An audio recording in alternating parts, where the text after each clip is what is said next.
some shoot, bro. We're back.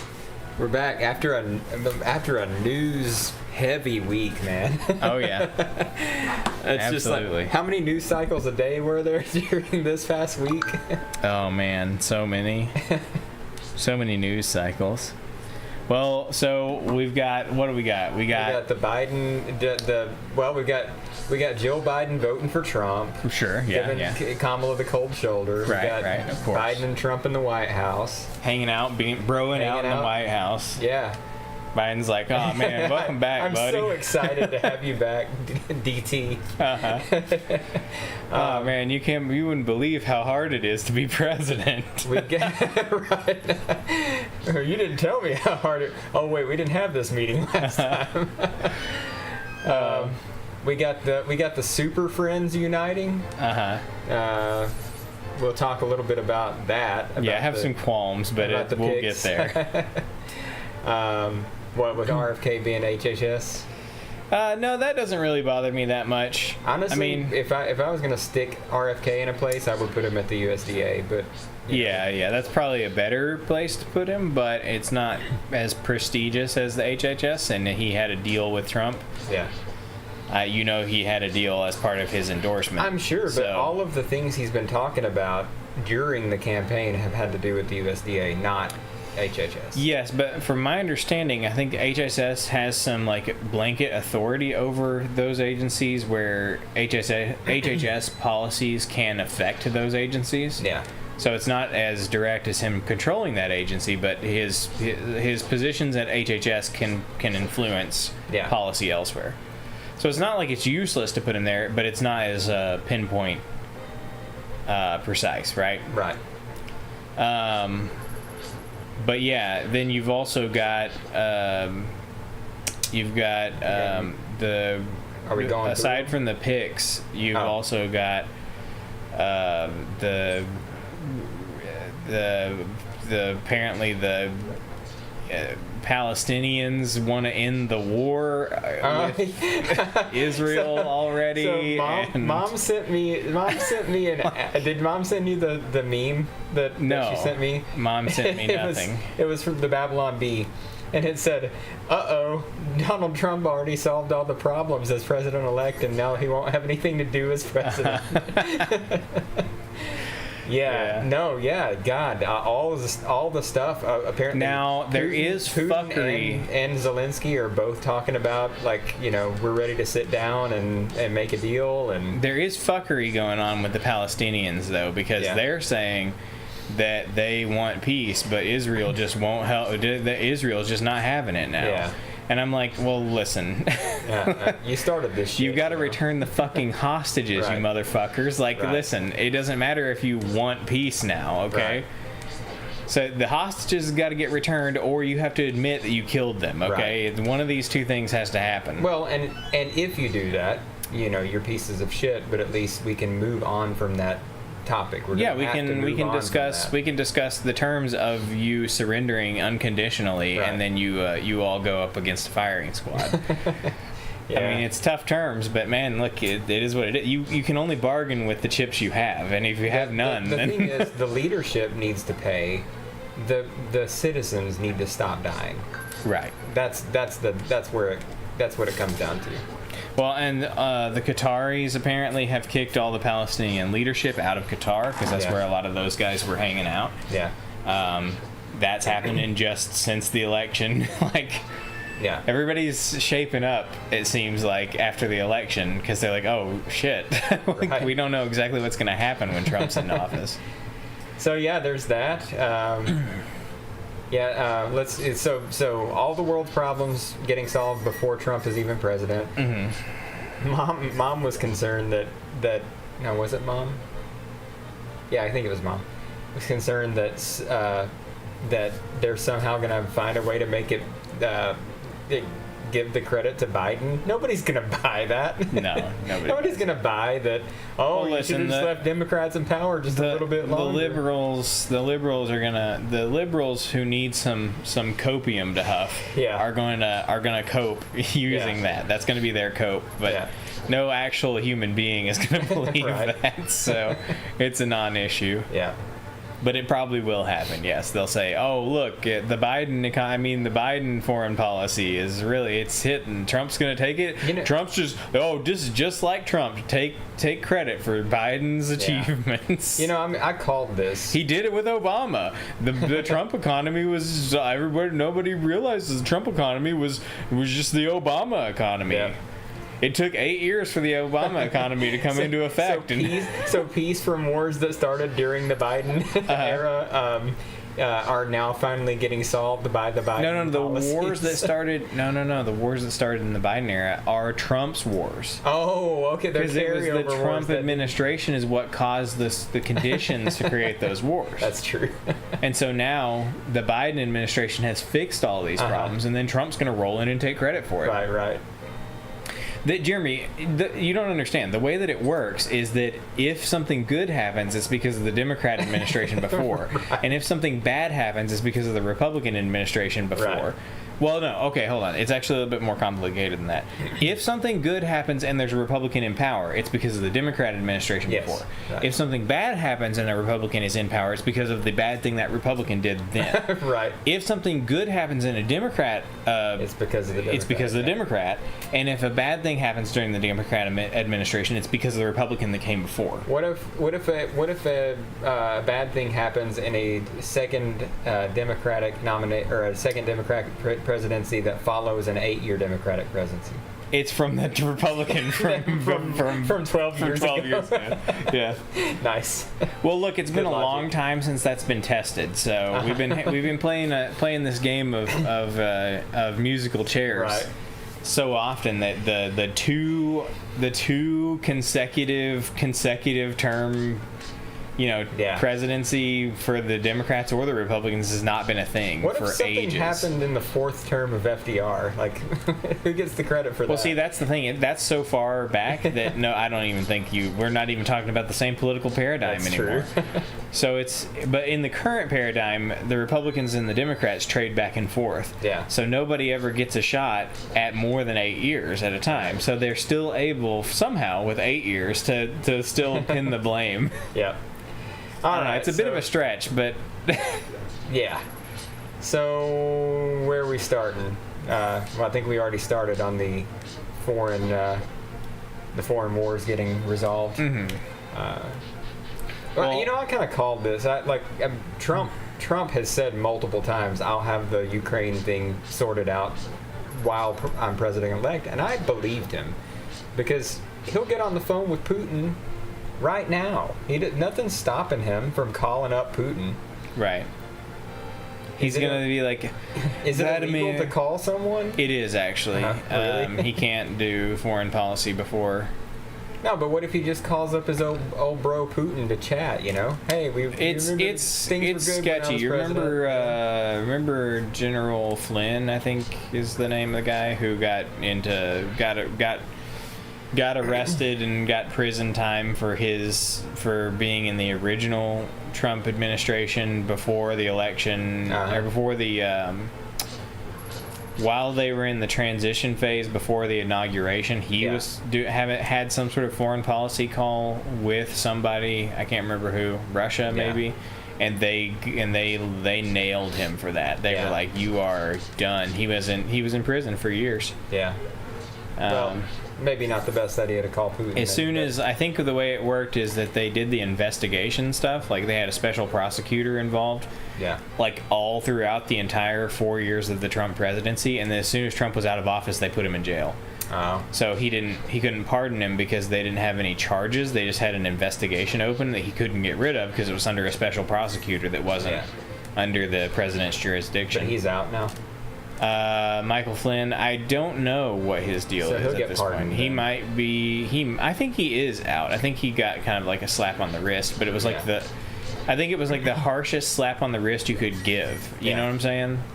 Does that make sense? I mean, I guess. I don't know how many years of prison is a harsh slap on the wrist. Well, okay, so when I say a slap on the wrist, what I mean is it's not like they gave him treason charges or anything like that, but they it's harsh because nobody has ever been prosecuted for this because it's been done before, but nobody gives a fuck because it's not actually that big of a deal. But because it was the Trump presidency, they went after him exactly to the T, the letter of the law, right? They were like, oh, we're going to enforce this law as exactly as we can. So something that he did 4 years prior is what he got convicted for. Yeah, I believe that's the timeline.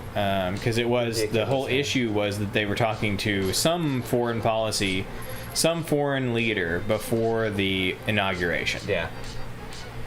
About some foreign policy thing. Now, they're allowed to have some limited conversations with other people because the other foreign leaders are allowed to speak to the president, but I think they can't conduct any foreign policy specifically. I think that's what the issue was. Gotcha. Well, then... Because they've already talked... I mean, Trump has already talked to Zelensky, and he's already talked to Putin, probably. Yeah, well, that's what I'm saying. And China. I'm not saying we got to do foreign policy over here, but it's just kind of... Sure. It makes me think that he probably has talked to both of them. You can have a conversation with them where they say, "We're going to put this to bed like day one, so you're going to have to put your terms in order," you know? Right. Well, I mean, it's customary for the other world leaders to call up the president-elect and congratulate them on their election. And so, of course, that all happened. Right. And I'm sure in that conversation, words were probably had about certain things, you know, implications. Yeah. Yeah. So that's all that I didn't mean like let's sit down to the bargaining table. Sure. Yeah. You know, but yeah, I mean, I kind of had that one pegged. I saw an article. I didn't have the Israel and Hamas pegged, but I really figured that Ukraine would be done. Right. Well, so I think the whole Hamas thing probably has to do with the thing about their situation is that the left has all of these fucking crazy Free Palestine people that they're afraid of in their coalition. Right. And I think that that Hamas probably thought that they could keep holding out for as long as they wanted to, as long as the Democrats were in control, because America would never commit fully to Israel. Right. But now they're probably thinking, "Oh fuck!" You know, with Trump in power. It's so wild to me that the Muslims back Trump so strongly. What did they think they were going to... Because they didn't like Kamala, but what did they think they were going to get out of Trump? Trump is going to approach this from a pro-Israel standpoint. I don't know, but the Muslims didn't really back Trump. I mean, there were some Muslim groups and churches and whatever, mosques, that, you know, imams and whatnot in Michigan who said, hey, we're endorsing Trump. But it's not like Muslims generally overwhelmingly showed Muslims up for hated Trump. Biden-Harris, though. They did. I think it might have just been I don't think that it was because they think that Trump is going to be better on the Palestine issue. Yeah. I think it's just because they think that the Democrats they're probably just annoyed at the Democrats for how they think that they've got them locked down as a voting bloc, but then they don't actually do anything that they want them to do. That would be my guess. Look, I'm not a Muslim. I don't know what they're thinking. I don't know what those Michigan Muslims are thinking. But I just, whatever it is, you know, I would imagine that they're just tired of being treated like a guaranteed voting bloc who doesn't actually get anything for their vote. Right. So at least if you vote Republican, you're not considered somebody who's getting pandered to, but not actually getting anything. Right.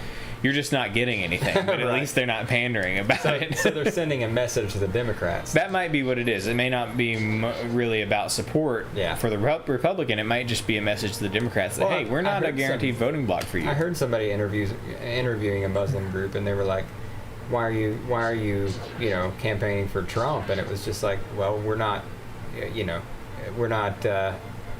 satisfied with Harris. And they were like, well, what do they think Trump would do for you? And he's like, I don't know, maybe he'd be better than Harris. Right. That's kind of like the Oh, look, Muslims are they're involved in the economy just like everybody else is. It might just be pocketbook issues. I mean, yeah, for real. They a lot of them run businesses and all kinds of stuff. So they might be like, we're getting fucked here with inflation and the economy. Everything's awful. Yeah. Jeremy, I've never once seen a block move. It happens, I don't man. believe. I'm starting to believe that this isn't a thing. It happens. That's why. Is that bombable? What do you think? I don't know. It's not dead center. Suspect. Hey. Oh, that's what I needed. Is that enough to get the armor? No. I think I need 95. Well, anyways, you know, Donald Trump is going to bring World War III. Yeah. Yeah, he's going to bring World War III by solving all the world's issues. Right. All right, let's talk picks, man. Okay. Which ones do you have issues with? I'm curious. I have my main issue is with Matt Gaetz. I don't like him. I don't like Matt Gaetz either. I think he's a scumbag. He might have had sex with a 17-year-old. Yeah. Maybe sex trafficking. Listen, I had sex with a 17-year-old. When you were 17? When I was 17. Oh, please, God, tell me. Okay. But that's a little different than whenever you're a sitting congressman. Yeah, right? yeah. Look, how old is Matt Gaetz? I don't know. Look, there's a certain range in which, you go, okay. Well, okay. Look, I would say your girlfriend was. If you were in high school with the girl, it's acceptable. You're 19. Maybe you graduate and your girlfriend is like a grade below you, and she happens to be 17 when you turn 19. Right. That's not. Look, I'm not arresting you for that. Okay. Right. No, that's the line. Fine. That's the line, though. But the allegations against Matt Gaetz are bad. I always wondered that about guys that, even in the same grade, if you're 6 months older and you turn 18 or whatever, is that illegal? No, it's not. I don't think there's any state where that's illegal. Okay. There's I don't think there's any. Well, I could. Maybe not. I don't think there's any state where the age of consent is 18. Oh, I think the age of consent is at most 17 in every state in the country. Okay. I think so. The legal issue, for the moral issue aside, which I think that's the issue for me, is the moral issue. The legal issue for Matt Gaetz is because apparently it was like a prostitution, sex trafficking issue. Yeah. So whether it is illegal for him to have sex with a 17-year-old in the state that it happened in, is not relevant because what I'm saying is and also the legality is irrelevant to me because I think it's morally repugnant. And but is there evidence that it happened though, or is this more just There is evidence in the form of testimony from the girl that accuses him of it, combined with evidence that he attended these sex parties where he did pay for prostitution, and she claims to have been in these parties. Okay. Like a paid prostitute in these sex parties that he was involved in, and he's acknowledged that he was involved in these sex parties. So it's like. So the question is, was this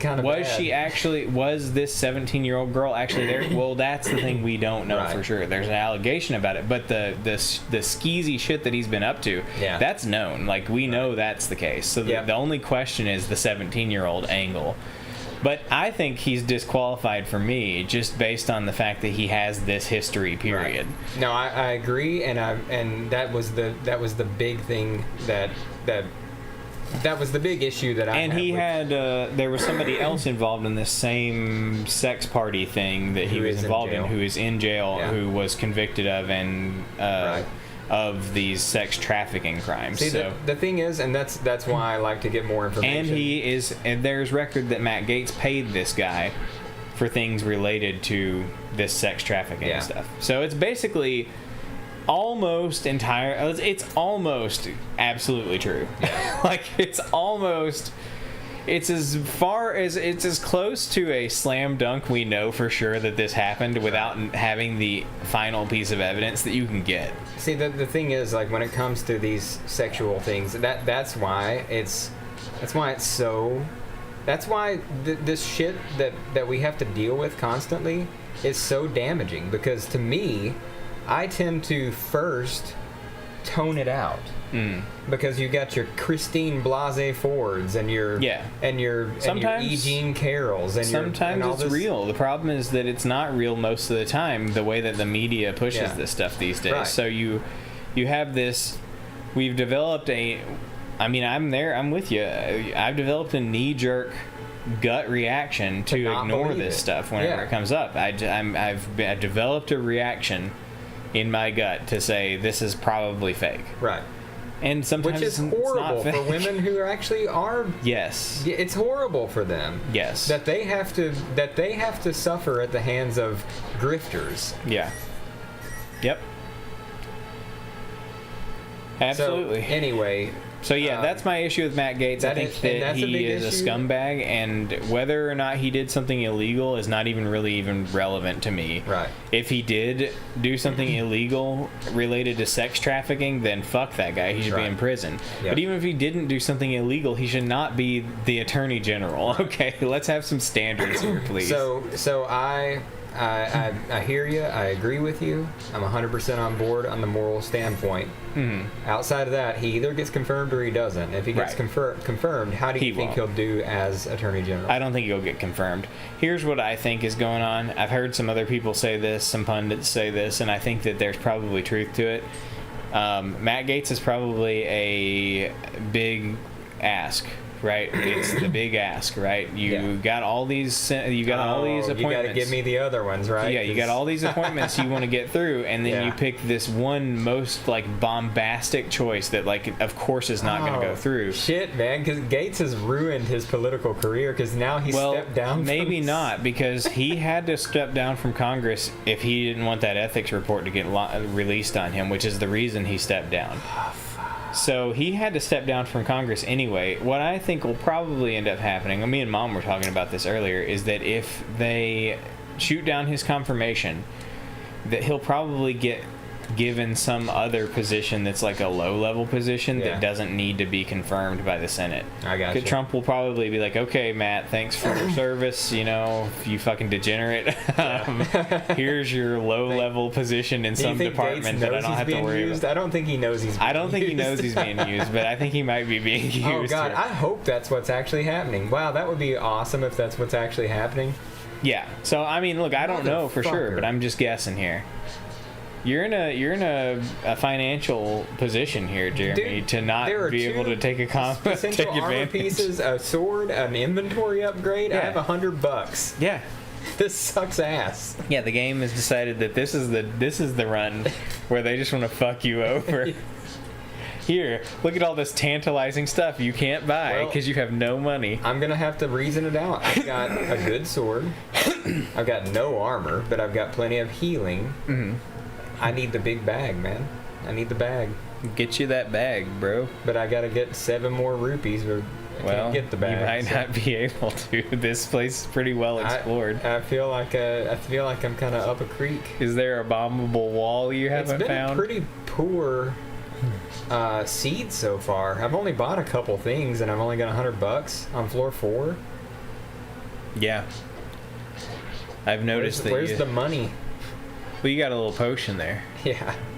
So that's nice. Yeah. I need a freaking rupee cache with 200 rupees in it right now.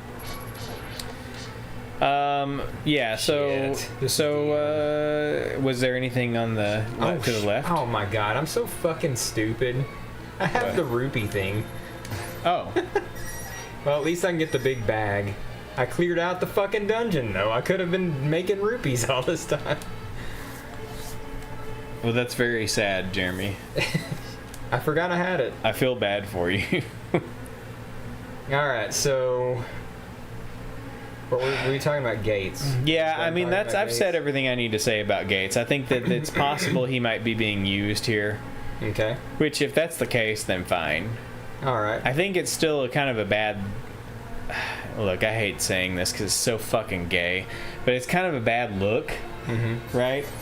What's wrong with that? That is what it is. So it is, but it's just a bad look. It's just, man, everything. Because it's been overused. Everything is just just so much of politics in the Trump era are the optics. Yeah. Oh, this is a bad look. And whereas the substance is never discussed because everybody's always like, oh, the optics are so bad. Yeah. So I kind of hate to talk about optics at this point, but the optics are still bad, even if he is just being used. Here's the thing: for the this optics are grand strategy. It does still put a bit of a stain. It is, but it's an early stain that can be erased. Sure. And hell, Trump could come out later and go, Matt Gaetz, that guy I used that guy, that idiot. He didn't even know what was going on. Yeah, that's true. And if that happens, that'd go a long way for me.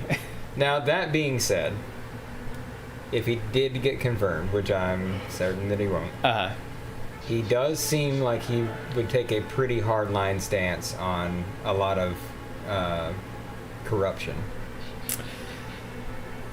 Dude, a guy that like him that is personally corrupt, I'm like, no, get him. He can't be the AG. Sorry, I don't want like some one-sided version of justice on our side now. Yeah, that's true. Okay.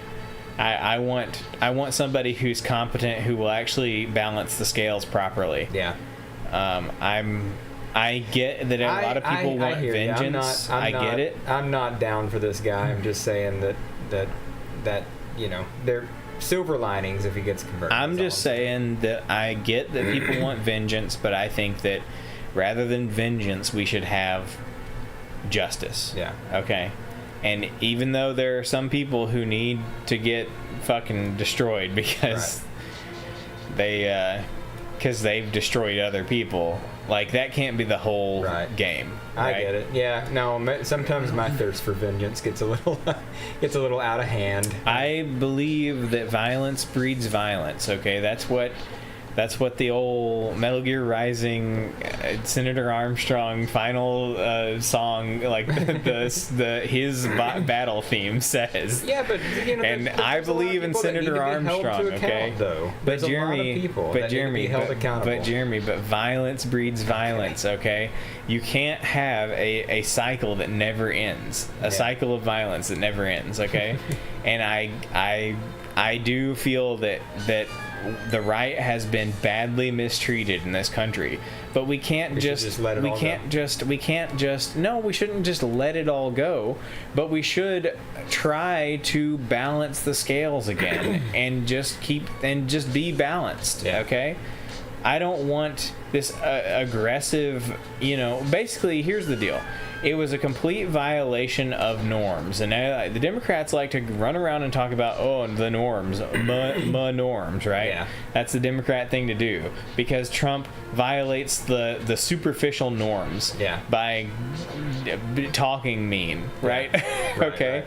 But they violate the real norms, the ones where you don't use lawfare to go after your political opponents because that's third world hellhole bullshit that we don't do here in America. They violate the real norms. Trump violates the superficial norms that are about like optics and words and the way things are talked about. Yeah. Okay. I don't want us to start violating the real norms like they do. Right. I want us to uphold the norms, because if they violate the norms and then we violate the norms back, then the norms are gone. There's no hope of going back to the normal way that the world is supposed to work in this country. Yeah. Uh-oh. And oh, good. All those rupees I'm not getting are not going to count for anything. Ooh, snap. That's rough, bro.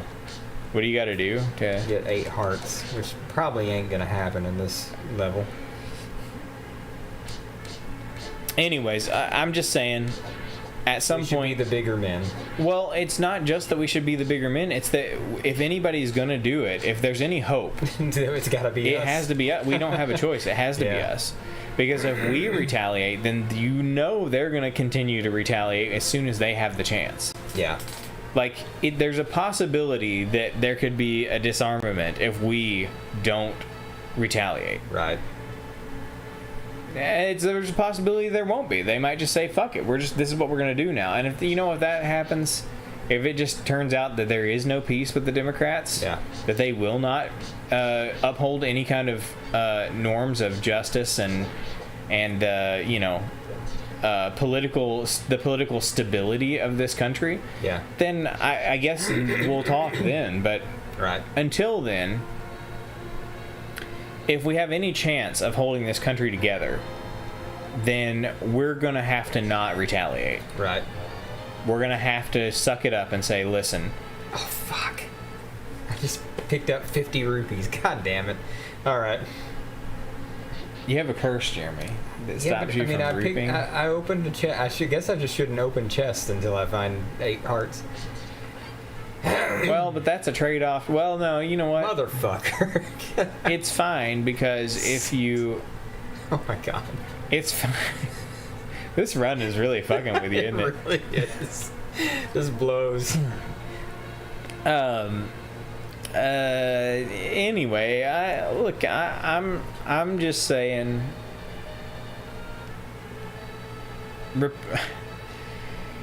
It sucks, okay? Republicans are often put into the position of having to disarm. Yeah. It's basically the entire storyline of Republicans that's in what I'm saying. American We're always history. fucking backing down. We're always the ones who have to back down. I know. We're always that's why the country just moves lefter and lefter and lefter. And now what was conservative, what is conservative now was center a few years ago. And what is, right-wing crazy was conservative 20 years ago. Like, you know what I mean? Like, we're constantly compromising to the point where what is conservative? Well, no, okay, but I don't want to say I don't believe that it is a compromise to say, look, we're not going to get you back for the thing that you did to us, okay? I don't think it's a compromise to say that. I think it's a compromise to go, well, I guess we can have a little bit of trans, ideology encoded into the school system. I guess we can have a little bit of communism. Right. I guess. Yeah. I guess, that's compromise, okay? All right, but... I don't think we have to compromise there, because I think that this election shows that the country is not happy about the situation with the Democrats in control. I know. And so I think that we have more of a mandate to get our policy goals accomplished. But whenever it comes to this lawfare stuff, this is not a part of how American politics is supposed to work. Yeah. So we can't do it, even though they did it to us. We can't do it back to them because it's not part of how American politics is supposed to work. Right. And it's not compromising on your ideals to not engage in the bad things that they're doing. Right. True. Where it annoys me is when Republicans compromise on their ideals because they're like, well, but, we have to work with the Democrats and they won't give us anything that we want unless we give them everything they want. Right. That is what it is. So, and that's how, that's how gay marriage came about. Yeah. I mean, we just finally gave up and said, okay, all right, you can have your gay marriage. Well, it's the Supreme Court that did it. Yeah. There wasn't even, I mean, there's nothing you can do. Yeah. With the Supreme Court, except for get better Supreme Court picks, which we got. Right. It was just too late. It was after that had already happened. Although, I have to say that I have come around on gay marriage to the point where I really don't give a fuck. I don't care that much either. If they got rid of it again, it wouldn't bother me. Yeah. But... Well, fuck, man. I guess I'm leaving this dungeon without all that cool stuff. Yeah. That's life, bro. How many hearts do you need to get? I'm about to go into the freaking village with no money and no ability to collect any. Wow, this run is dead, bro. I think it is. There's no way. I can't leave that village without buying a bunch of shit. This is the worst curse I've ever seen in this game. This is brutal. Alright, so here's my plan. I'm going to go in there, pick up every pot and cut every bush and hope I find 5 hearts. And if not, I'm just moving on to the next dungeon. You're going to be in a sad state. Yep. Alright,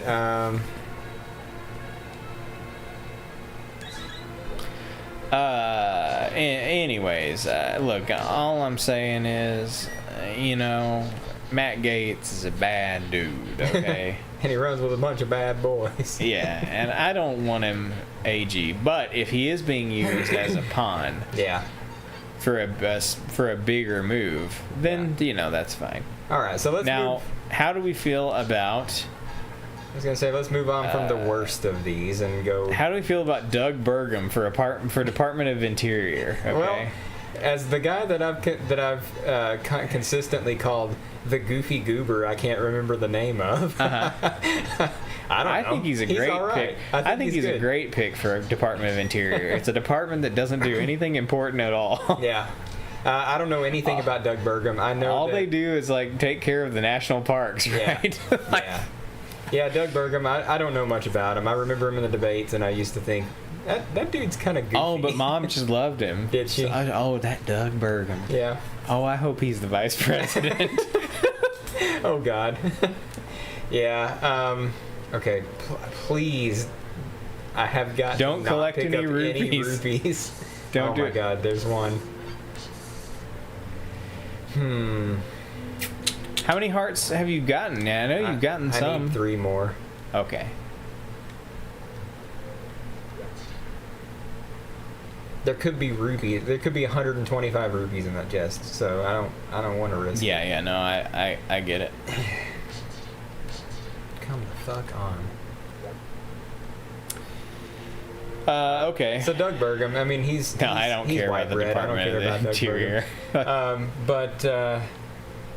Let's see. Look, man, I know how you feel. I know how a lot of people feel. Oh, dude. But I am motherfucker.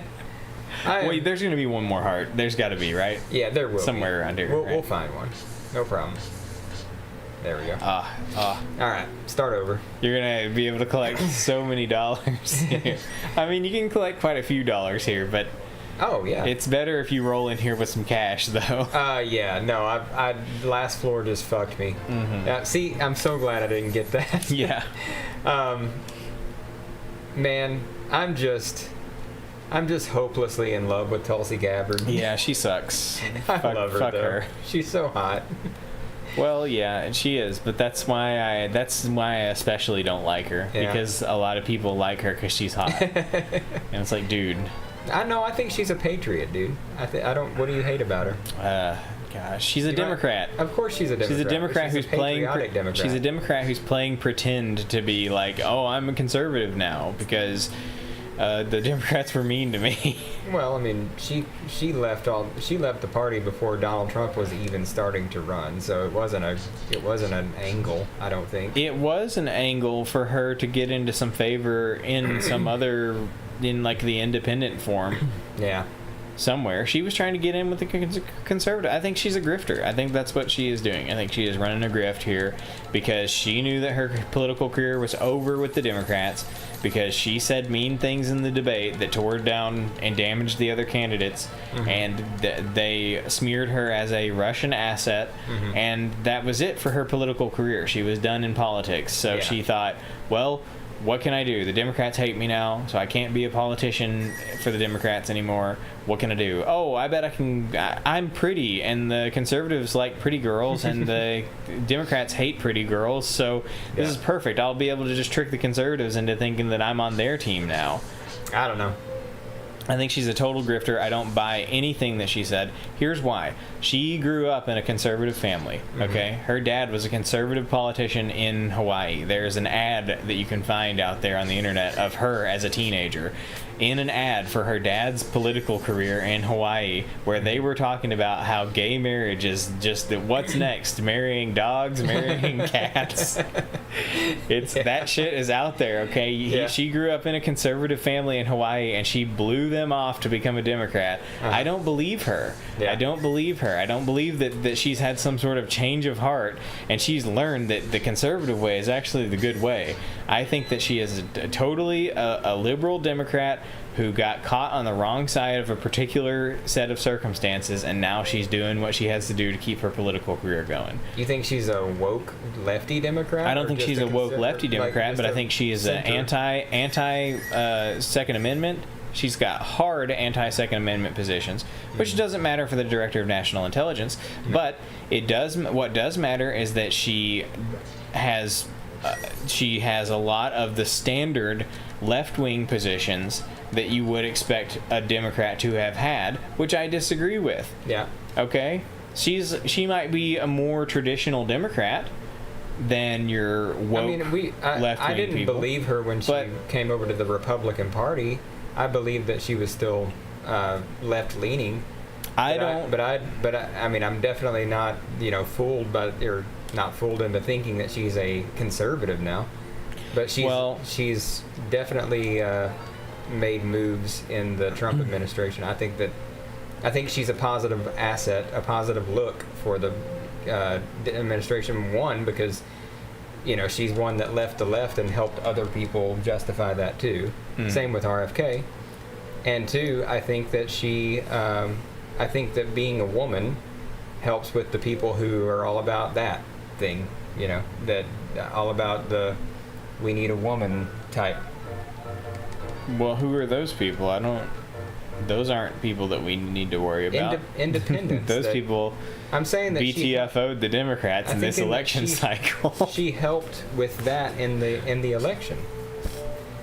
I mean, yeah, maybe. I don't know. I think her face on the Trump campaign, along with Laura Trump and others, helped completely discredit Mark Cuban's stupid ass comment he made about Donald Trump never surrounding himself with strong, independent women. It's like, well, nope, that's not true, because there's a bunch of them that we can lay out for you right here. Well, my biggest problem with Tulsi Gabbard is that she has the America bad position on our foreign policy, basically across the board. And I don't like the America bad people, because I believe that even though America has made some foreign policy blunders, like, for example, the way that we handled the Iraq war, we really fucked up there, okay? I agree that we fucked up there, but not because we went there. That's not what the problem was. The problem was the way that we handled the transition to their own government, where the way that we handled allowing them to set up their own government system is how we fucked up Iraq. Yeah. And we fucked up in Afghanistan just by being there, because Afghanistan is unrulable. You can't do it. It's not possible. Yeah. Afghanistan is just a lost cause, okay? So look, I agree with that, but every opportunity she gets. Oh, damn it. Nice. How do you like that 10 rupees? I don't know. There's 275s and 100 in there, though. That was good. Every opportunity she gets, she talks about something that she thinks America was wrong for doing, for getting involved in any given country. Right. And I hate that. I hate that kind of perspective, because so many people have that perspective that America is just wrong anytime we do anything in foreign policy. And it just pisses me off, because America is fucking awesome, okay? And we are the world police, and we do go out there and set the standard for the international, for how international politics works. And we've done questionable things. And we have done questionable things, but that doesn't mean that we are not ultimately the greatest force for good in world history, which we are. So this whole negative attitude towards America, I just don't like it. I don't like people who express it, and I don't want them to be on our side. I don't want our side to be getting filled up with these negative anti-American people, which I know you said you think she's a patriot. I don't know how you get that, except for that she's done military service, but that doesn't mean that her ideas are patriotic. I just don't buy it. No, that was it, that she served in the Iraq War. I just don't think that's enough. I don't think serving in the I think a lot of people serve in the military. I think that what your she's proud of her military thoughts service. And feelings about your country and its position in the foreign world, in the world stage. She's a big advocate for veterans. Okay, that's fine. I mean, that's patriotic, in my opinion. That's what I'm talking. Sure. Veterans need advocates in Washington, for sure. I think you got to believe that America is a force for good in the world. Yeah. Because we are. And so if you don't buy that, if you think that America is ultimately doing more harm than good out there, then you're just wrong and you're not a patriot, in my view. Yeah. So, I have strong feelings about it. Because takes on Tulsi Gabbard that I'm not aware of, because I've not looked into her much. I just think she's hot, and that her that's how she gets you, bro. And that she helped Donald Trump win the election. I see what you're doing here. You got the strat going. You got a lot of magic. I picked up all the chickens, and none of them laid eggs. So fuck these chickens. Right? No. Look, I hear you. These chickens need to go. They're much better served being rupees. Oh fuck. I think it's funny that the chickens can be Yeah.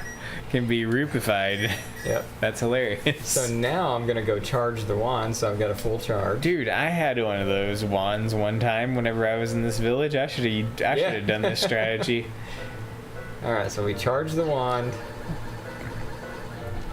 Then, man, I used to would have got the cape, but you know what? I'm gonna for safety, because there's been so many runs that I've ended on this stream because I got deep into a dungeon and had no healing items. Which, speaking of which, I got 322 rupees. The only good thing I can still get is that gem bag. Or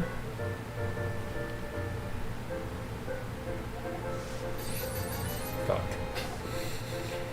Or hey, that's a deal right there. All right, I got to do it now. Oh fuck. Fuck you. You could get that gem bag and put that in there. I could. Hang on, let me go back to the weapon shop. Oh, I know what I want to do, actually. 85, 80, 20. There we go. Bow. Quiver. Arrows. Done. But the gem bag. Maybe I'll find a gem bag later. And, you know, even though I've seen the blue tunic 3 fucking times, I still have the green one. Well, look, this game's fucking with you. That's what really it's going on here. It really is, and I don't like it. Alright, I got no gems to throw in the pond, so I'm getting the fuck out of here. Okay, so, alright, so Tulsi is whatever. We can move on from Tulsi. I don't have strong opinions on Tulsi, except for that I do think that she helped Donald Trump get elected, and I think that... I don't trust her for DNI. I think it's a bad call for her. Yeah. To be leading DNI. But I do think though that I think she would be better served being like the director of hot women. What do you think though in America? What do you think about this theory that Donald Trump is not appointing people to be in charge of these things, but to just be his eyes and ears so that he can make the decisions? Well, I mean, that's not... I mean, they are going to be in charge of these things, though. Like, you have to have... The directors have to be there to run them, okay? Yeah. And the decisions that get made about who gets into all of the, you know, upper and middle level positions are going to be made by the directors, and the general direction of the agency is going to be determined by the directors. So sure, Trump is going to want to have people at the heads of these departments that he can trust. Yeah, I get that, but they still also need to be good for the job, right? Yeah. I mean, what is Tulsi's intelligence credentials? No idea. Actually, I mean, for that position, I didn't know what position I knew he was going to put her in a position, but... Oh, me too. I just didn't expect that one. That seems like kind of a big deal. One. Department of National Intelligence seems like you'd want to have an intelligence person with an intelligence background. Sure. You know, one that you can trust, but with an intelligence background, so that they actually know what the fuck their job is. Look at this bullshit.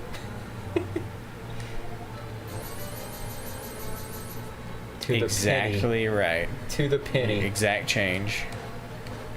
Okay, Tulsi aside, I like... what's that guy his name? Starts with a P?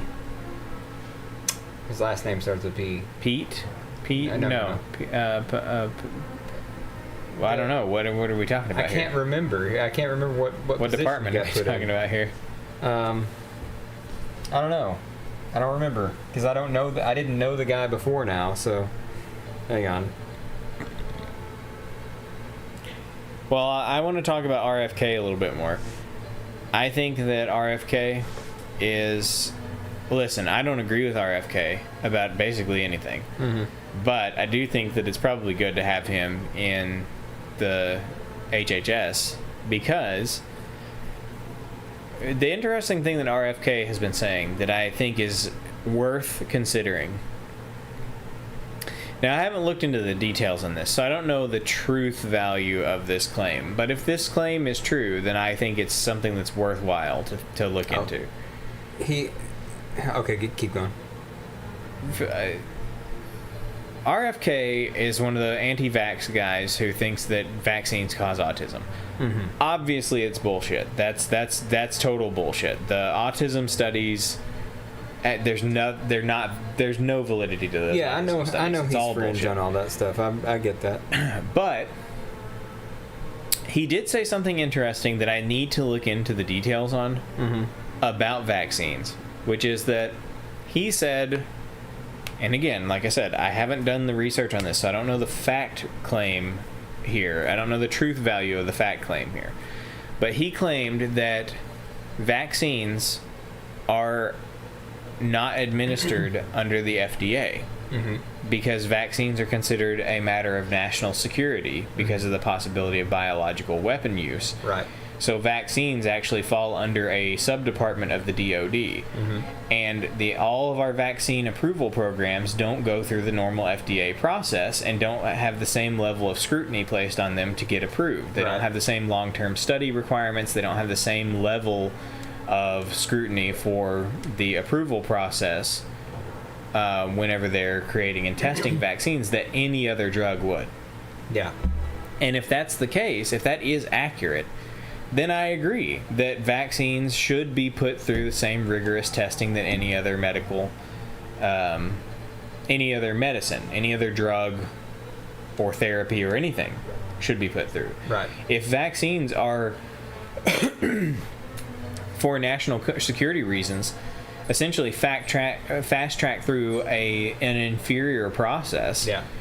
And we don't have as much long-term data on them because they don't have to go through the same rigorous FDA process, then I do think that we should change that. Here's the thing. I understand the national security concern, because if you're afraid that some bioweapon is going to be developed by China and they're going to unleash it and we're going to have to rapidly develop a vaccine and then administer it quickly to stop everybody from dying, right? You know, that you need to have a process for being able to do that quickly. Yeah.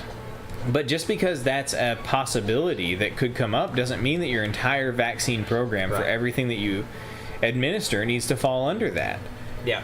You could have standard vaccine protocols for like traditional diseases that we vaccinate for, such as, you know, I don't know, measles vaccine or whatever. You can have kind of like standard vaccine protocols where where all of that stuff has to go through the same testing any normal drug would have to go through. Right. And then you could have a special fast track process specifically for emergencies. I don't see why your standard protocol should be the emergency protocol. That doesn't make any sense to me. Right.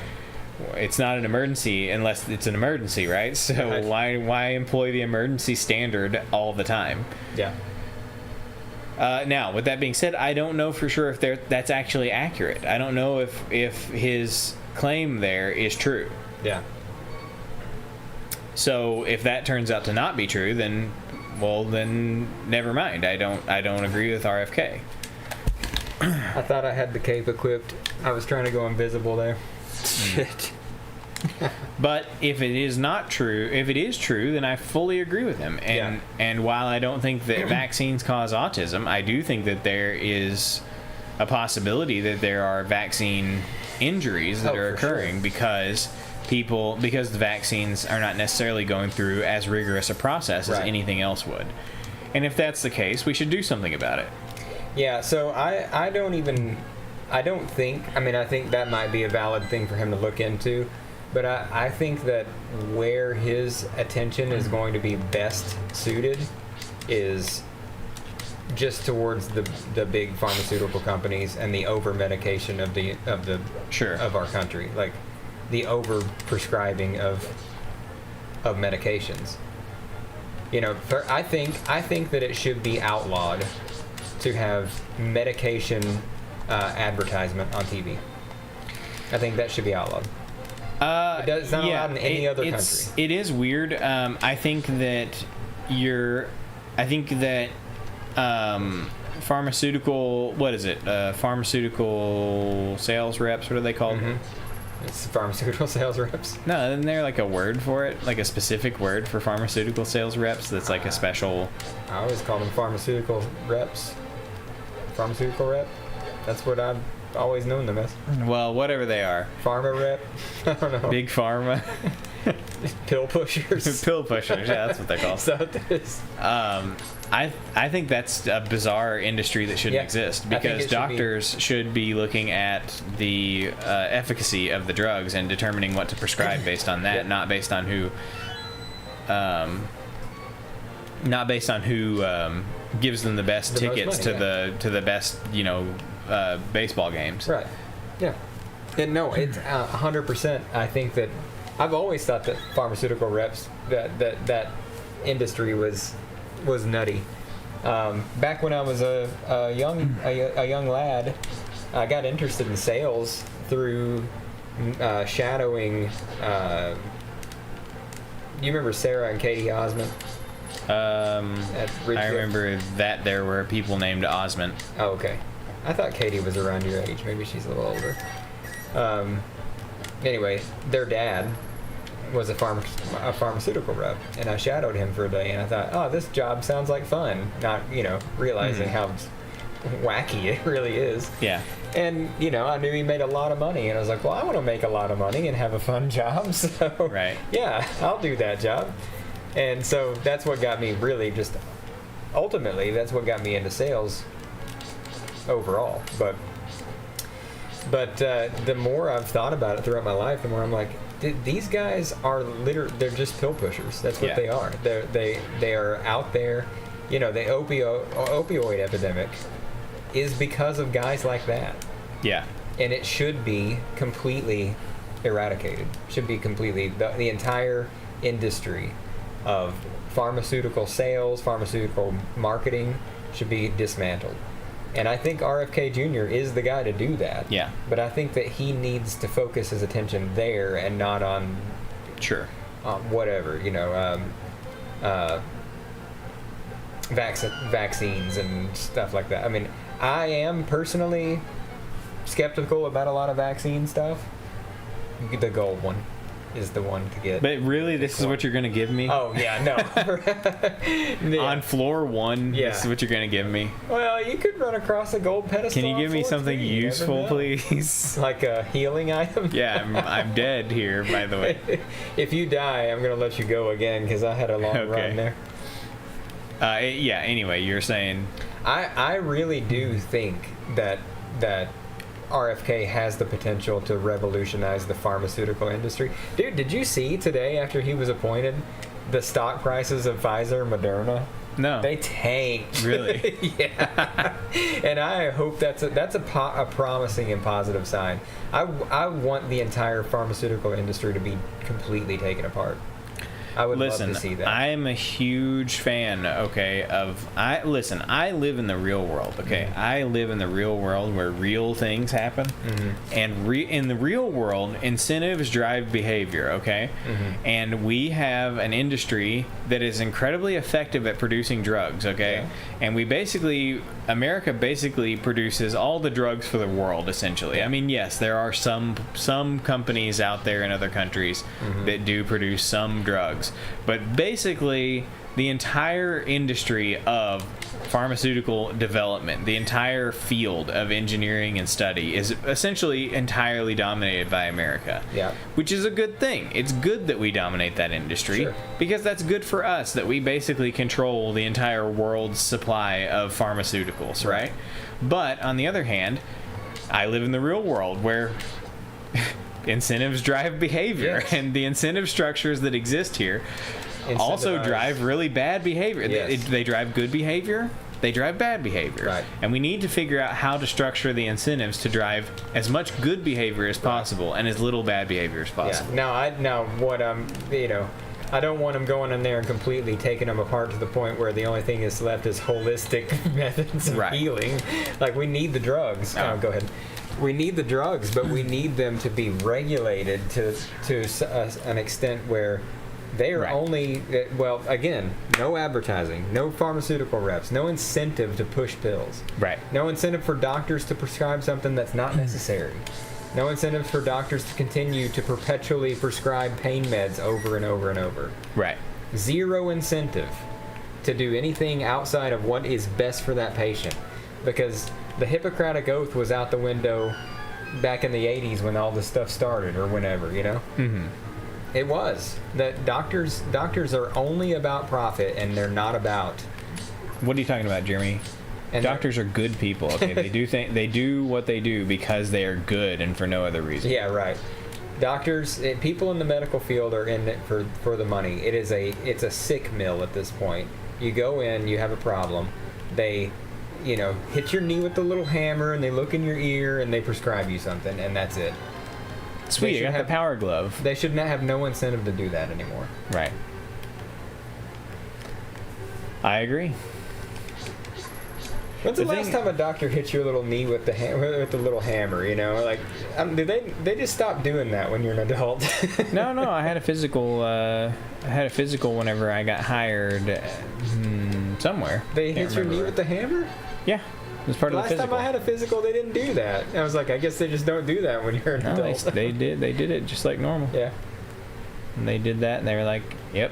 Your knee, your knee responds to the pain. It's like, what is that even for? It's a reflex test. I understand it is, but like, wouldn't you go in there if you had a problem with reflexes? Well, that's what the physical is for, to find out if you got any problems. Right, true. I think it was for whenever I was working at Comcast. I think that's what it was. Because, I was going to be carrying ladders and... Right. climbing electrical poles and stuff like that. I think I had a physical when I started at Defender, actually. I don't think they did a physical for me. Yeah, things changed a lot between the time I got hired and the time you got hired. I definitely had a physical when I started at Frito-Lay, but I'm pretty sure I have one for ADT as well. Yeah. Well, look, I totally agree. The pharmaceutical industry as a whole needs to be reformed in a big way, and so does just the entire American medical system needs to be reformed in a big way. I agree that RFK is on the fringe, right? He's on the fringe. Sure. But I think that he might be the guy for the job and the one that's willing to do it. And that's why I'm hopeful about him. Mm-hmm. I won't say I think it's. Well, I'll say this. I don't think that RFK has anything to lose. Yeah. Reputationally, if he goes after. Well, yeah, people the pharmaceutical. already think he's a crackpot. Exactly. That's my point. He doesn't have anything to lose politically, reputationally for going after. But is that a bad thing? You think that he throws it all on the line and goes after all vaccines? I mean, it could be a bad thing because he might do the. Hey, Caleb, remember when you had the opportunity to get that green one and I told you to get the gold one? I do remember that. Sorry. I do remember, but it's okay because I'm colorblind, so I wouldn't have known the difference anyway. Remember when you picked up the wrong one when I was telling you to get that one? Oh yeah, is that what happened? Anyway, well, what? The green Kinstone would give me what, like 50 rupees? Yeah, like not much. It's like a food item maybe or something. It's the worst one. It's okay. I'm gonna die here anyway. That food item might be nice.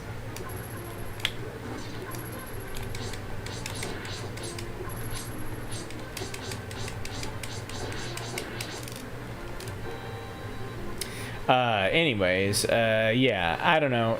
Who knows? It could be good, could be bad. I think there's a higher chance that it could be good than that it could be bad. Yeah. I think that RFK's stated positions on vaccines lead me to believe that he's more interested in removing mandates for them and investigating them and studying them more aggressively than we do right now. In which case, I'm totally fine with that. If there really is a major weakness in our system for vetting vaccines, then I'm good. Well, at least you got that. Thanks, game. Yeah. Removing mandates and. Yeah, if he wants to remove mandates, the fact is that there's not a lot he can do in terms of removing mandates because most of the mandates are set by states anyway. Yeah. Like your state Department of Education determines what the mandates for like school attendance and stuff are. So the federal government really doesn't have any control there. So honestly, I don't think there's much he can do on the vaccine issue except for advise. So he really does put out advisories for, but he can probably affect the approval and stuff like that. That process, he probably can affect that. Yeah. From that position, which I think is probably a good thing if what he says about vaccines not going through the same vetting process that other pharmaceuticals do is true. Yeah. Here's the thing I think about that I truly believe about RFK. I believe he's real. Uh-huh. I believe he is sincere. Yeah. And whether you agree with everything he wants to do or not, he has the best intentions. Right. And he's not just some, government shill or whatever. Sure. And that's what I like about him. And I think that some may be good, some may be bad, but I think overall it's a net positive with him in that position, which remains to be seen. But I'm just saying that at this point, I feel positive about that. Again, I would rather him focus more on the USDA. Sure. But because I agree, I'm 100% on board with him about the food. Mm-hmm. There is absolutely no reason to have all the chemicals and crap in our food that do nothing for us. Whether red dye is as bad as they say it is or whatever, why do we need it in our food, though? Like, we don't need... Look, I wouldn't mind having a natural colored raspberry gummy bear rather than a bright red one. You need the glove. Right? I already have gloves, but these are even better. These are better gloves, yeah. Yeah. And you don't have a magic item, so you don't need the green. I didn't know what that potion was. It's a magic I was going to check what it was, but I concluded that the gloves were probably the best move, so...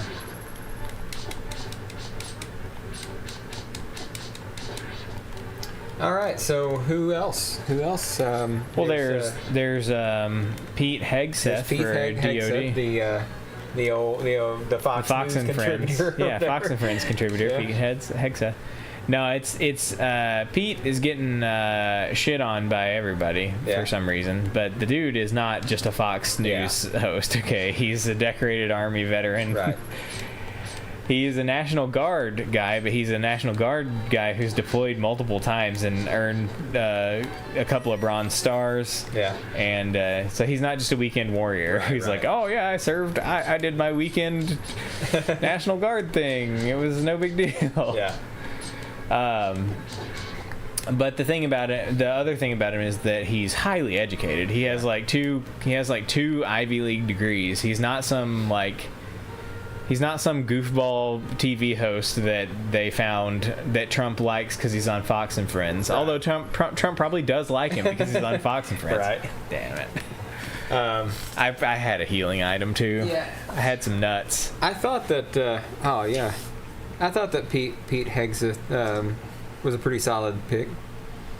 The thing about the DOD is that they're not supposed to be military guys. That's the weird thing about the DOD is a lot of times you get these military guys who are like ex-generals and then they were military contractors and stuff like that.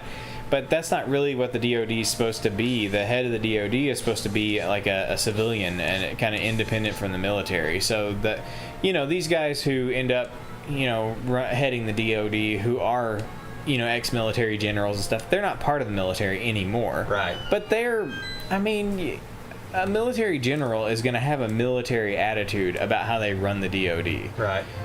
And there's going to be potentially some decisions that are made that are from the mindset of I'm a military guy rather than I'm, thinking about America's, national defense interests objectively, right? Right. So this guy being a military vet but not a high-ranking officer, I don't think that's necessarily a bad thing. Yeah. Because he's not going to think like a high-ranking officer. He's going to think like a combat vet. Yeah.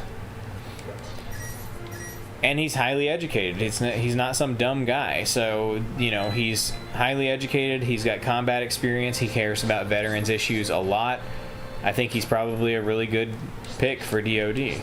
Yeah. Probably a much better pick than a career officer, which is what usually ends up in there. Career officers, right, who basically have their only experience in the military is being in leadership and never actually doing any military stuff. Which, look, I'm not hating on people who go into officer programs and their whole experience in the military is in officer positions. I'm not hating on them.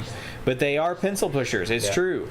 They are pencil pushers who make decisions about people's lives. Yeah. Having never put theirs on the line. Now this sounds like a positive move. What do you think about going in and just clearing out all the woke garbage, DEI and I'm sure that stuff's going to be gone. I love the idea of CRT and DEI and all get that shit out of the military. Out of the military. Yeah, I mean, he's on record saying that he doesn't think women should serve in combat roles, which I fully agree with. I think that women serving in combat roles is so much more trouble than it's worth. Yeah. For one, women cannot meet the physical standards for combat. They just can't do it. It doesn't. They already did this thing where they standardized a universal physical test for the military that was supposed to solve the 2-tier system that they had, and no fucking women could get through it, so they had to go back to the 2-tier system where they have different standards for women and men. Now, I don't have any problem with women being in, roles that are non-combat. Right. There's no reason that you shouldn't be able to have a woman in a role where she's running some personnel stuff. Right. There's no reason that you shouldn't have a woman that's in some medical position. Right. There's no reason you shouldn't have a woman that's in some technical position, even. Well, there's no reason. Whatever Jordan's job is. There's no reason that women can't do all of these non-frontline combat positions, which they've always been able to do, at least in modern times. I don't know if in World War II you had women doing different things in the military, but I don't know if they were able to go, enlist in the military. I think it was maybe not like a standard enlistment back then. Right. But, of course. But, with that being said, there's absolutely no justification for women being in frontline combat. It's completely insane. The fact that we did it's brand new concept that came about in the second Obama term. Yeah. Okay, women were not allowed in combat roles until 2013. Yeah. This is brand fucking new that we're doing this. Right. And we shouldn't have ever done it, and we need to get rid of this. It's total bullshit. But outside of the fact that women can't even do the job, there's also tons of problems that it creates for women to be in the enlisted military with men in the combat tours. Right. It creates all these sexual politics issues. Yeah. There's tons of impropriety that happens whenever you have women in the barracks. There's tons of drama and bullshit that happens with women in the barracks that you don't have whenever you don't have women in the barracks. Right. And women completely shatter the ability to construct a good cohesive morale amongst the men in your unit, which the men are the ones who are going to be, whenever the combat actually starts happening, they're going to be the ones doing all the heavy lifting. So if they can't build camaraderie and morale because you have all of these feelings being constructed by these women being in the team, then you are going to be fucked. Yeah. Okay? Well, listen, you don't have to sell me on that idea because I've thought that for a long time. But it's, what hoops do we have to go through to dismantle not just the women in combat, but DEI and obviously we get the woke stuff out first. I don't think the first thing on his plate is going to be getting women out of combat roles. I don't see that being realistic as Why? the first course of action. Well, okay, maybe not the first thing you do, but it's totally realistic as a thing to accomplish during this administration. Yeah. And I hope it gets done. I think it'd be easy to accomplish. What hurdles does he have to jump through to make that happen? Well, you have to get rid of the quotas. Mm-hmm. You have to get rid of the quotas. That's the first step. No quotas for how many women, how many minorities of all the various different... Are we out there recruiting for women? Yes. Like yes, they have quotas that they're trying immoral. To hit for recruiting. That's actually immoral to say we have a quota for how many women we want to put in the line of fire. I agree. So yeah, you have to get rid of all the quotas. You have to get rid of all of the outreach stuff with recruiting. You have to get rid of all of this stuff that's specifically geared towards women and minorities. You have to get rid of that stuff because it's bullshit. We don't need to specifically outreach to minorities to hit some sort of arbitrary quota. It's stupid. Okay, if minorities want to serve in the military, they can do it. They can do it, and they can go through the same process and meet the same standards that anybody else who wants to serve in the military can do. Right. Okay? They don't need to get special treatment in recruiting so that we can get more of them. Yeah. Okay? If minorities are not showing up for the military in the same numbers, relative to their population in this country, then that's a choice that minorities are making. Okay? Right. And you don't have to go out there and try to change standards to get rid of to adjust those numbers. Right. It's ridiculous. Yep. One of these days, Cody. I don't believe you. I don't think that these blocks move. I think you hallucinated that happened one time. It happens. I think you imagined that it happened one time, and you've got it stuck in your head that this is a thing that's real, but it's never actually happened. One of these times, you'll see. Yeah. Well, okay. You'll see. I'm waiting. And when you do, won't you feel stupid? Won't you feel just stupid? It will have to happen for me to feel stupid about it, and I'm skeptical. So, but anyways, yeah. So yeah, I think the military's gonna be okay, Jeremy. Yeah, I think it's gonna be okay. God damn it! All right, let me hop in here. I've got 16 minutes to get through the entire game. I'm gonna do it. Are you still enjoying this? You still want to keep going next time? Yeah. Okay. I mean, I'm fine with becoming a this game streamer. I don't have anything else that I want to play right now on stream, so I have no suggestions for something to move to. Well, and I don't have any sort of mandate for us getting to the end of this game. So whenever you're ready to move on, I'll let you know whenever I'm tired of playing it. Okay. Speaking of mandates, though. Uh-huh. How about that trifecta? Whoops, the wrong button. Well, I killed that guy. And you lost all your bombs. That's fine. I killed that guy, though. I bet that's a bombable wall. It definitely is. Wrong button. Damn it. Well, I got some arrows. That's good. You could just restart this run. You're at the beginning. No, it's too late. It's already happening. God, I can't believe I did that. No. I could have picked some of those up, too. I could have picked them back up, right? Yes, you could have. But, damn it, I didn't think fast everything enough. was moving so fast, I was just saying this. Damn it. How about that mandate? That trifecta win and the popular vote? Yeah. I don't think we talked about it since the House was officially called. No, but we knew it was going to happen. We knew it was going to happen. Yeah. The Republicans weren't going to lose the House. Where are we at right now? How many seats? Because I know they had 218, but there's still like a couple of races outstanding. Like 6 races that were outstanding last time I checked. So the Dems have gotten every race since we got to 218. Is that so? How many are still? How many still out there? I think there's some California races that still were not called, at least last time I looked.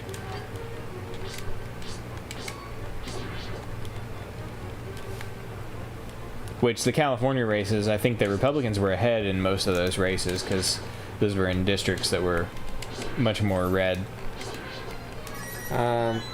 So Republican is ahead. Nick Begich in Alaska. Not Nick Bigots. That's a bad look for us for Nick Bigot. Looks like just a couple, man. One in Iowa, it looks like.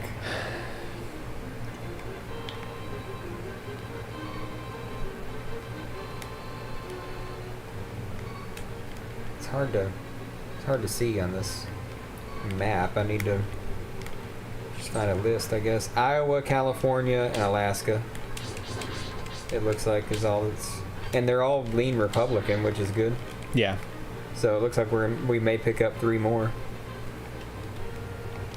I think I was kind of expecting when I was looking at the map a few days ago, and also taking in some opinions from some pundits.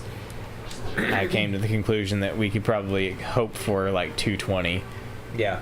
Well, it looks like 220 between 220 and 222 was kind of what the general consensus was, but it looks like 221 is very possible. Right. Did you hear about the shit that they're doing in Pennsylvania? What do you mean? Well, so the senator, what's his face, the Republican won that Senate seat, and it's already been called, and the other guy has already conceded and everything. Yeah. But the Pennsylvania Election Commission is going ahead and counting these invalid, illegal votes that they determined didn't meet the standards.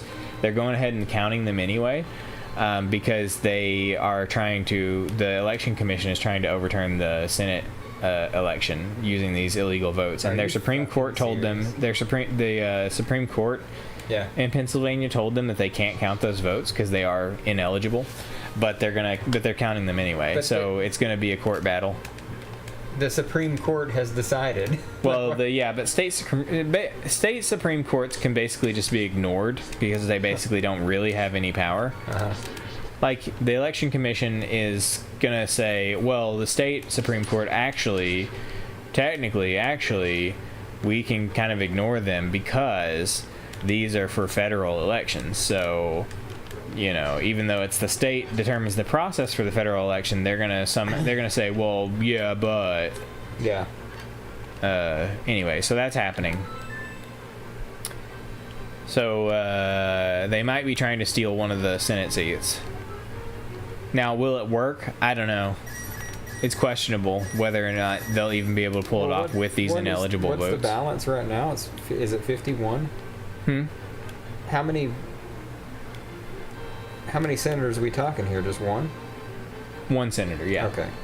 But the problem is that if we lose any senators, if we lose any of these Senate races, it hurts us because we have a weak Senate.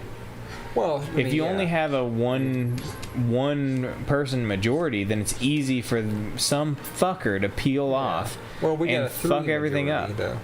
Yeah, I know. But if you drop down to 2, then that means all it takes is 2 of these motherfuckers to peel off. They're like squishy on some issue to fuck it up for you. Yeah. So what do you think about John Thune's statement that he's that we're in unity with we're in unity and we're here to serve President Trump's agenda? That was unexpected, I think. I think people were mostly expecting him to be combative against Trump. I think that Thune is going to be...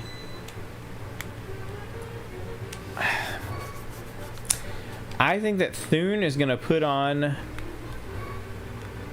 a face of being a team player with Trump, with the Trump administration, but I think he's going to be difficult. Don't you think that since we have a mandate for MAGA right now, that it would be in Republicans' best interest not to go against it? Don't you think that most people who voted MAGA are not going to take kindly to senators that try to turn down everything that we do? Yes, but you have to remember that politics in XYZ state where you elect a Republican senator is not always the same thing as politics in your state or nationwide. Right. So, what is that? That is the lamp. What is it? Oh, no, I don't want that shit. What's that? Milk? Yeah, it's 8 hearts. I don't need no 8 hearts. I don't even got 8 hearts. Anyway, yeah. Politics in, whatever state, any old state that you might pick where you got a Republican senator, is not necessarily the same as national politics. Mm-hmm. And just because you have a mandate doesn't mean that senators from certain states might still be afraid to do certain things because they're afraid of losing their next election. Yeah. If they piss off their constituency. What do you think about Elon Musk's strong arm statement? Which one? It said any representative or any congressman that goes against the Trump's agenda, I will personally fund a primary run. Well, that is some good incentive for for them to behave. Yeah. But the thing is that the Democrats have been really good about the left, the liberals, not the liberals, the left. Okay, the leftists, mm-hmm. the really off the wall crazy people have been really effective at basically strong-arming the Democrat Party into doing what they want them to do. Right. And they've done it by doing this. They have all of these organizations. It's not just Soros, but yes, he's one of them. That there's a lot of money behind funding primarying to get moderate Democrats out of the party and replace them with extremists. It really is nice to have our own cash cow now. I mean, that is a nice thing. And if we don't ever have that, if we don't ever have somebody who's willing to put money behind making sure that real conservatives who are actually concerned about pushing their agenda, mm-hmm. the conservative agenda in this country, get into office, and these people who are just basically taking up a space, bench warmers taking up a space but are not actually in the game, right?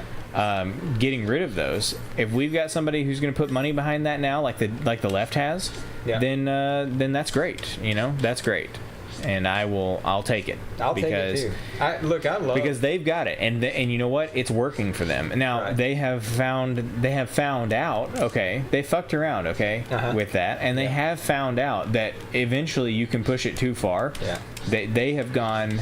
That their activist wing has gone further than the people in this country are willing to go. Exactly. Right. And they found out now, but we still need to have a force pushing in the other direction. We do. On our side. I feel stronger than ever. Yeah. I feel we are in the strongest position that we ever have, and 6 months ago, I wouldn't have dreamed of feeling this way. Right. It's like the country has spoken loudly, right, and nobody seems to want to stand in the way, right. And I hope John Thune is not a problem, and I hope the senators fall in line, right. I hope so too. I'm a little apprehensive because I've read a lot of because you got a table in the way. I've read a lot of Thune's statements about Trump, and he is very wishy-washy. Yeah. He's back and forth a lot, which makes me think that Thune says what he thinks sounds good at the time, whatever the political situation is at the time. Can you go back and get that milk? Or no, you that was the other floor, wasn't it? Yeah, I think it was because that was definitely the other floor. Okay. I think he says things that sound good at the time when he thinks he's got. Well, yeah, but it says something that the Senate selected him. It says something that the Republicans in the Senate selected him. It says that there's probably a lot of senators in the Republican Party who are interested in potentially holding back Trump's. I think agenda. Elon posted that statement on X after they did the vote. Yeah.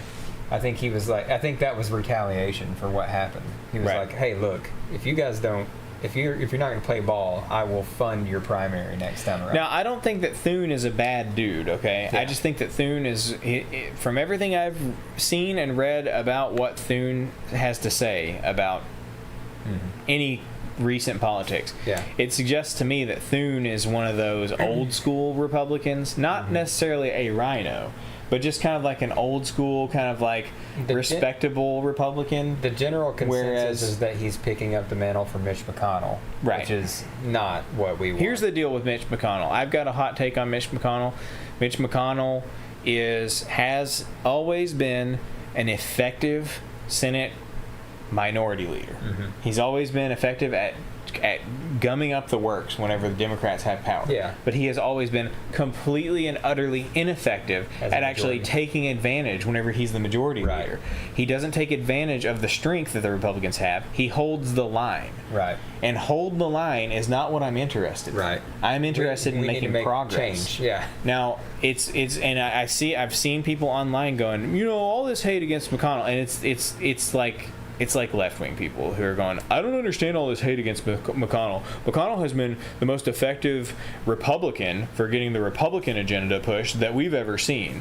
I mean, we're glad to be rid of McConnell because he's so effective. Yeah. And I'm sitting here thinking, you motherfuckers don't understand anything. Right. All you know about McConnell is that he causes problems for you getting your agenda done. He doesn't do shit for conservatives. Yeah. I'm happy that whenever the Democrats are in power, that we can stop them from doing a lot of the dumb bullshit they want to do. But that is not enough. It's not enough to just stop them from doing stupid shit. Okay, I want my stuff to get done. Just stopping stuff because we lose ground every time. Right. Well, just stopping stuff when they're in power. Yeah, it doesn't, and you don't pass your agenda because we can't stop everything that they do. Yes. We lose a little bit of ground every time, and then whenever it comes time when we have power, if all we do is hold the line and fail to actually accomplish anything we want, then all we ever do is lose progress. Right. And I am not interested in living the political life of losing progress slowly. Right. That's not what I'm interested in. I'm interested in winning. Yeah. And people like McConnell, have this mindset that the Republicans and the conservatives, and you know what? I don't know what McConnell personally believes, and I'm not going to speculate on what McConnell personally believes, but the political reality of what McConnell believes is that Republicans do not have a position of power in the future politically. Yeah. McConnell, his actions and the people like him's actions demonstrate that he believes that Republicans are ultimately going to lose, that we are a dying breed, we're just holding that we have no future, and he believes that Republicans' political power is to resist change, but ultimately fail in the long run. So what do you think that this current climate that we've found ourselves in the past 2 weeks says to someone like McConnell about the tenacity of a movement like MAGA to revolutionize the Republican Party and bring it up like a phoenix from the ashes back to mainstream? What do you think he sees from that? I don't know. What do you think his take is on what's happening right now? No idea. But I understand why people get the way that people like McConnell and their ilk.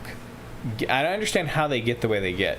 Because if you lived in this country for the past 50 or 60 years, what your experience of this country's politics is that it's a constant slow slide to the left, and that all the conservatives have ever been able to do in the past 60 years has been to try to resist it a little bit. Yeah, it's crazy. So I can understand how you would eventually develop this kind of defeatist mindset that, well, look, we can just put in a good fight to try to slow them down. Right.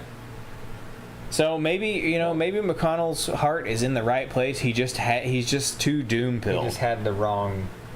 His heart was right, but he had the wrong mindset. Maybe he really does believe in all the conservative causes that he's been utterly incapable of making happen, because he's just so doomer-pilled and has been his whole political career that he just believed it was impossible for Republicans to truly make progress. So he never even tried. Anyway, so I'm just saying, I don't hate McConnell, because I do think that he was effective at stopping the Democrats in many cases, and he did get us a Supreme Court nomination that we would not have gotten without the Senate at the end of Obama's second term. Right. But that's not good enough. I want somebody to affirmatively accomplish things for us. Exactly. That's what I want.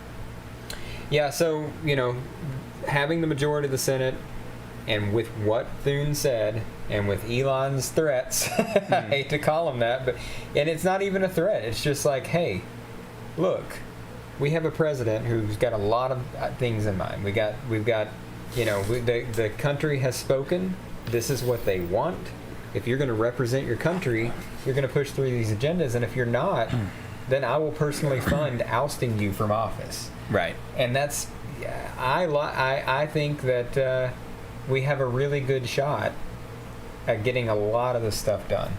Right. I think, even with Thune in the chair, I think we might have a really good shot at getting a lot of this stuff done. DEI is gone from the military. Number one, DEI is gone from the military. Obviously, hopefully getting some of this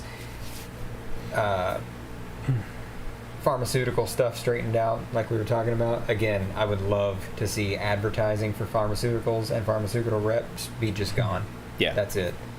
And have doctors go back to a system of prescribing things when they're best for the patient. Right. Not when they're best for whatever kickbacks they're getting from pushing that drug. Sure. And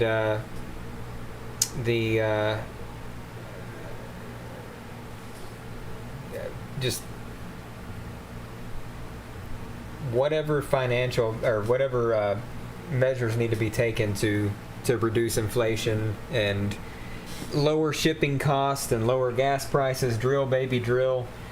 We've got to do something about the border, this deportation stuff. We didn't even talk about what's his name, the border czar. Tom, whatever his name. I think that dude is badass. Yeah, no, I like him. I like his attitude. Style, man. I do. I don't like his voice. I think he sounds like a dumbass, but I love his style.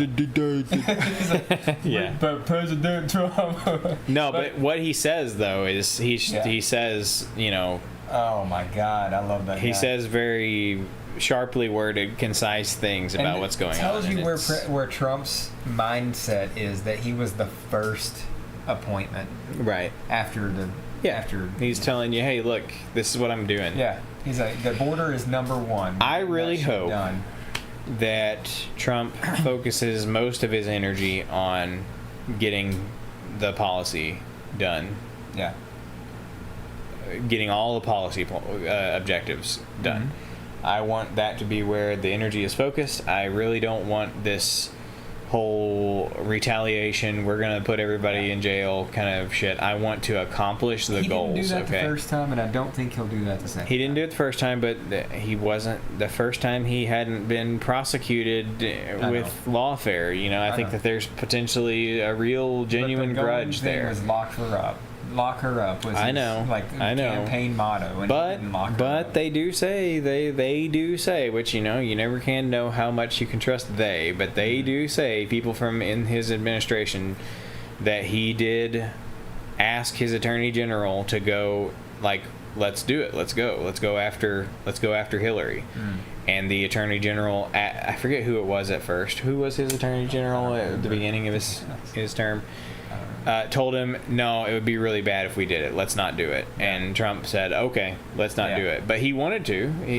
That's the claim, is that he did want to. It wasn't that Trump on his own decided to magnanimously drop the issue. It was, he was told this would be bad for us politically. It'd be better if we just let it slide. Yeah.